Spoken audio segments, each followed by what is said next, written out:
예, 오늘 말씀의 제목 따라해 보실까요? 또 다른 보혜사 성령님. 또 다른 보혜사 성령님. 여러분, 목회는 혼자 하는 게 아니죠. 많은 조력자들의 협력 속에 이루어지는 것입니다. 예전에는 설교만 잘해도, 성경 연구나 해석만 잘해도 목회는 어느 정도 성공을 했었습니다. 그러나 최근 들어 가만 보면 목회는 혼자 설교 잘해서 되는 게 아닙니다. 담임 목회자의 어떤 목회 철학이나 마인드가 정말로 성도들과 함께 하면서 그 함께하는 조력자들, 협력자들이 함께 이룰 때에 그 목회가 비로소 성공할 수 있는 거죠. 눈에 띄는 일이든 눈에 띄지 않는 일이든 여러 다양한 도움의 손길들, 그 섬김의 사역들이 합력하여 좋은 목회를 이루게 되고 좋은 교회를 이루게 되는 것입니다. 방관자보다 협력자들, 돕는 손길이 많은 교회가, 많은 목회가 성공에 이르게 되는 거죠. 혼자 영웅의식으로 목회하던 시대는 지났습니다. 특히 요즘과 같이 이 코로나19 사태 이후 그 모습들은 더욱 그러한 영향력을 발휘하고 있죠.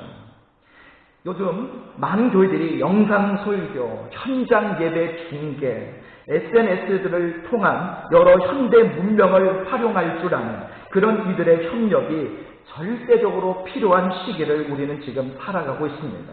그러므로 물질의 11조뿐만 아니라 재능의 11조를 하나님께 드려서 더 건강한 교회 사역, 더 건강한 목회 사역을 함께 이룰 수 있기를 바랍니다.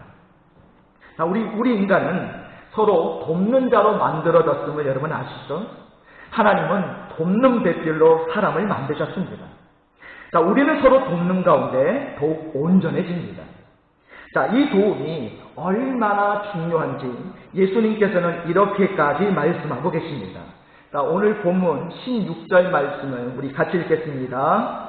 내가 아버지께 구하겠으니 그가 또 다른 보혜사를 너희에게 주사 영원토록 너희와 함께 있게 하리니. 여기 보혜사라는 말이 나오는데요. 이 보혜사를 원어 성경에 보면 파라클레토스라고 합니다. 파라클레토스. 이 파라클레토스의 뜻이 뭐냐면 곁에서 돕기 위해 부름을 받은 자라는 뜻을 가지고 있어요. 영어로 하면 뭘까요? 헬퍼, 돕는 자, 헬퍼 또는 카운셀러라고 번역이 되는데, 쉽게 이야기하면 직역하면 도움이라는 뜻이에요. 즉 돕는 자라는 뜻입니다. 영의 세계에서도 이처럼 돕는 역사가 있다는 뜻이죠. 그런데 이 말씀에 보면 그냥 보혜사가 아니라 그 보혜사 앞에 어떤 말이 붙어 있어요? 어떤 보혜사입니까? 그래서 또 다른 보혜사라고 되어 있죠. 그러니까 이미 보혜사가 돕는 이가 먼저 있다는 뜻이죠. 그러면 이 처음 보혜사는 누구를 칭하고 있는 것일까요? 요한일서 2장 1절에 이런 말씀이 있습니다. 나의 자녀들아, 내가 이것을 너희에게 쓰면 너희로 죄를 범하지 않게 하려 함이라. 만일 누가 죄를 범하여도 아버지 앞에서 우리에게 대언자가 있으니 곧 의로우신 예수 그리스도시라, 이렇게 말씀합니다. 여기에 나오는 대언자가 바로 원어 성경에 보면 파라클레토스라고 쓰여 있는데요. 즉 예수 그리스도가 우리의 첫 번째 보혜사이심을 말씀해 주고 있는 거죠. 예수님은 이 세상에서 우리를 돕기 위해 계신 분이십니다. 예수님 스스로 이렇게 말씀하신 적이 있죠. 인자가 온 것은 섬김을 받으려 함이 아니라 도리어 뭐하러 왔느니라? 그렇죠. 섬기러 왔느니라 라고 말씀하셨죠. 군림하기 위해 오신 것이 아니라 우리를 섬기러 오셨다라는 거예요. 그러기에 예수님은 이 세상에 오셔서 그 부족한 제자들을 도와주셨고, 죄악에서 헤매는 수많은 인생들을 깨우쳐주시고 가르쳐주시고 인도해 주셨습니다. 그들의 갈등을 살펴주시고 그들의 결단을 도와주시고 그들로 하여금 거룩한 길, 죄에서 벗어나 온전한 성도의 길을 걸어가도록 도와주신 분으로 우리 인생의 첫 번째 보혜사이셨습니다. 부족한 이들을 향해 결코 호통을 치신 분이 아니십니다. 행여나 시험 받을까, 행여나 넘어질까, 그들을 부드럽게 감싸 안으시고 사랑과 말씀으로 일어설 수 있도록 도와주셨습니다. 이런 보혜사이신 예수님께서 오늘 말씀을 통해서 또 다른 보혜사를 말씀하고 계시죠. 내가 아버지께 구하겠으니 그가 또 다른 보혜사를 너희에게 주사 영원토록 너희와 함께 있게 하리니. 그러니까 이 또 다른 보혜사는 그냥 오시는 게 아니죠. 예수님께서 성부 하나님께 요청하셔서 오신 분이십니다. 그렇다면 왜 예수님은 성령 보혜사를 요청하셨을까요? 자, 오늘 본문 18절 말씀을 같이 읽겠습니다. 18절 시작. 내가 너희를 고와 같이 버려두지 아니하고 너희에게로 오리라.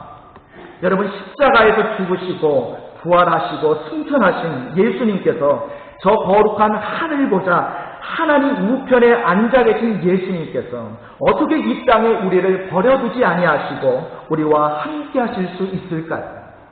자, 그게 바로 예수님이 영으로 임하신 성령 보혜사의 이 보혜사의 역사 속에서 이루어질 수 있는 것입니다. 성령님 안에서 사는 자는요, 예수님이 자신과 함께 살아계심을 느끼게 되는 거예요. 결코 자신은 고아처럼 버림받지 않았다라는 것을 확신하게 됩니다. 성령의 도우심 속에 우리는 살아계신 예수님과 함께할 수 있는 것입니다. 이런 역사를 위해 성령 보혜사는 우리들과 함께 영원토록 같이 계시는 것입니다. 우리 안에 영원토록 거하시며 우리를 위해 역시 끊임없이 간구하고 계십니다. 우리로 하여금 영의 사람으로 살아가도록 도우시며 기도하게 하시고 봉사하게 하시고 희생하게 하십니다. 왜 이렇게까지 하신 것일까요? 자, 오늘 본문 15절 말씀을 같이 읽겠습니다. 너희가 나를 사랑하면 나의 계명을 지키리라. 여러분, 예수님 사랑하십니까? 물론이죠. 그렇다면 예수님의 계명을 여러분 철저하게 지키고 계십니까? 이럴 때 거의 침묵하고 계시더라고요. 갑자기 조용해서요. 예수님 사랑합니까? 물으면 다 아멘해요. 그런데 예수님 사랑하는 것만큼 예수님 말씀대로 순종하고 지킵니까? 하면 갑자기 조용해져요. 우리 교회만 그런 게 아니고 모든 교회가 거의 대부분 그렇습니다. 분명 예수님께서 말씀하시기를 너희가 나를 사랑하면 나의 계명을 지키리라 하셨는데 정말 그러신가요? 그런데 그게 어디 말대로 쉽던가요? 쉬운 일이 아니죠. 그러나 성자 예수님이 보내주시기를 간구하셨고 성부 하나님이 기꺼이 보내주셔서 우리 안에 머물게 하신 성령님과 함께 사는 이는 어떻습니까? 얼마든지 감당할 수 있는 줄 믿습니다. 여러분이 자꾸 내 인간의 생각과 인간의 힘과 지혜로 내가 하나님의 말씀을 지킬 것을 생각하니까 이게 불가능해 보이는 거예요. 인간의 힘으로 그게 가능하지 않습니다. 성령님의 능력으로 우리가 가능할 수 있다는 거예요. 나는 어렵지만 내 안에 거하시는 성령님께서 나를 도우셔서 얼마든지 그 계명을 지킬 수 있도록 감당할 수 있도록 우리를 도우신다라는 거예요. 그래서 어떻게 합니까? 내 성질대로 살게 하지 않으시죠. 내 감정대로, 내 고집대로 살게 하지 않으십니다. 내 안에서 갈등이 일어날 때마다 성령께서 뭐라고 말씀하십니까? 야, 송원아, 네가 목사인데 그래서야 되겠니? 네가 그래도 장로 권사가 아니더냐? 네가 성령 받은 거룩한 사람인데 하시며 예수님의 마음으로 예수님의 말씀대로 결단하고 행하도록 우리들의 삶의 현장에서 우리를 이끌어 가시는 줄 믿습니다. 그러기에 이 성령 하나님을 의지하고 그분께 도움을 요청하십시오. 그리하면 그분께서 기꺼이 우리로 하여금 예수님의 계명을 지키게 해 주실 줄 믿습니다. 내 욕망, 내 의지, 내 정신 갖고는 어렵죠. 성령의 감화감동의 역사가 있을 때에 우리는 온전히 예수님의 계명을 지켜갈 수 있습니다. 여러분 믿으십니까? 그러니까 이 다른 보혜사 성령님의 사명 중에 가장 중요한 사명은 한마디로 나와 여러분을 돕는 것입니다. 나로 하여금 예수님의 계명, 말씀을 지키도록 도와주십니다. 그뿐만 아니라 내 삶의 전부를 내가 삶의 주인 자리를 그분께 내어드리면 내 생활의 모든 것을 도와주십니다. 어떤 분이 어려운 시간을 이겨내고 여기까지 나를 도우신 에베네셀의 하나님 하고 기도를 하였더니 하나님께서 이런 감동을 주시더랍니다. 내가 너를 여기까지만 돕겠니? 영원토록 너를 도울 것이다. 성령께서 영원토록 우리를 도우시는 분이신 줄 믿습니다. 그럼에도 우리는 어떡합니까? 고집을 부리죠. 요청하지 않죠. 손을 내밀어서 그분을 붙들면 될 것을 자존심 운운하다가 끝내 스스로 자멸하는 경우들이 종종 있습니다. 어려운 일을 당한 어떤 성도님이 계셨는데요. 그분이 어려운 일을 당하고 있는데도 불구하고 이 새벽 기도에 안 나오시는 거예요. 대부분 아무리 보통 어려운 일이 있으면 어떻게 합니까?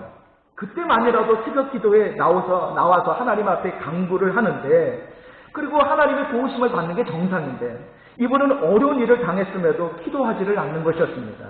그래서 제가 왜 안 나오시느냐라고 물었더니 그분 대답이 이랬습니다. 속보이는 것 같아서 안 나온다는 거예요. 여러분, 바보가 아닐 수 없습니다. 내가 지금 급한데, 내가 지금 발등에 불이 떨어졌는데 이것저것 재고 말고 할 것이 어디 있습니까? 도움이 왜 필요합니까? 내가 해도 되는 일은 굳이 도움 필요 없죠. 그러나 내가 해도 안 되는 일이 있어요.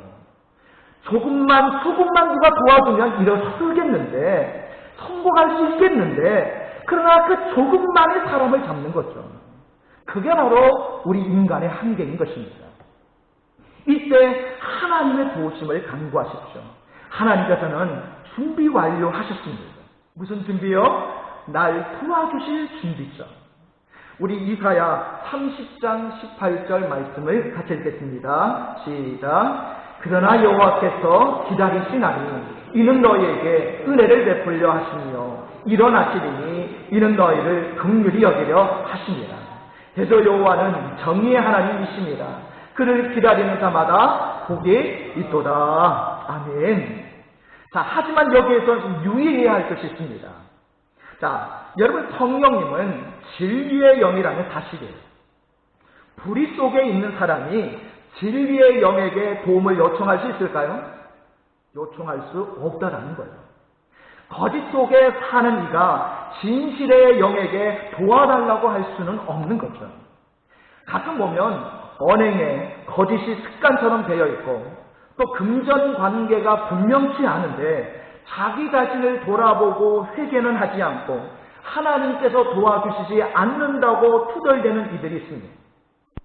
여러분, 일을 나가는 밤손님이 뭐예요? 도둑이죠.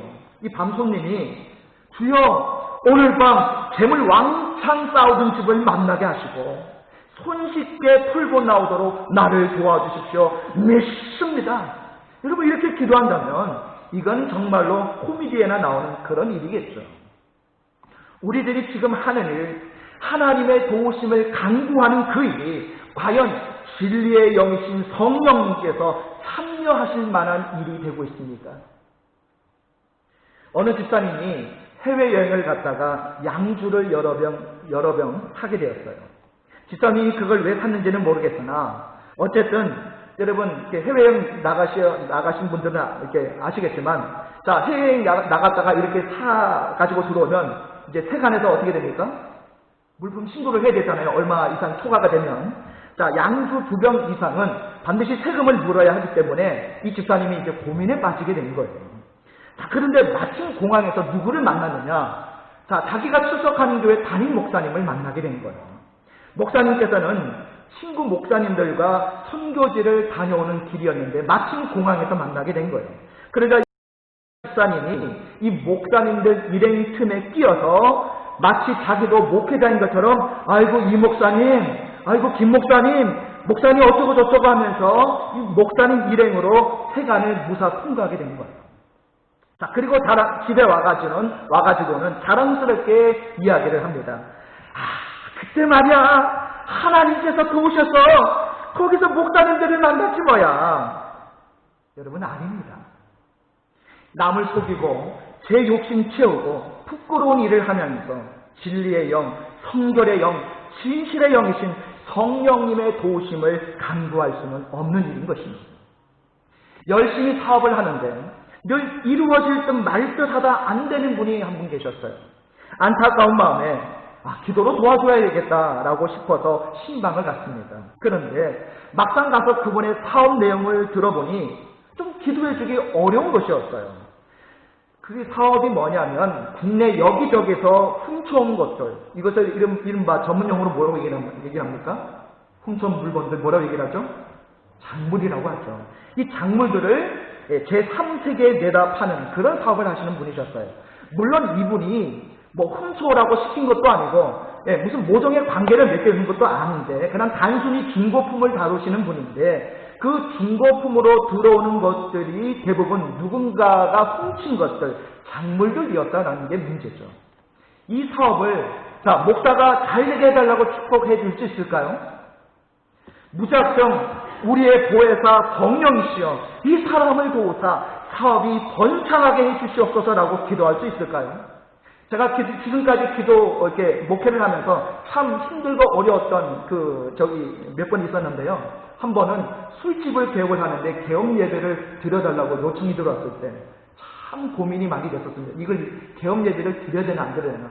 심지어는 예전에 신학교에 같이 다녔던 동기 목사인데 신학교를 졸업하고 목회를 안 하고 곁길로 가다가 단란주점을 열었어요. 그런데 그 친구가 어느 날 전화가 와가지고 야 친구 목사 내가 단란주점 오픈을 했는데 와서 개업 예배를 좀 드려달라는 거예요. 내가 갈지 말아야 될지 고민을 한참 했는데 결국 하나님 앞에 물어보니까 가지 말라라는 거예요. 갈 데가 있죠. 술집 개업하고 단란주점 개업하는데 가서 무슨 예배를 드려줍니까? 자, 여러분 보혜사의 도우심을 감당하기 힘들 정도로 여러분 받고 싶지 않습니까?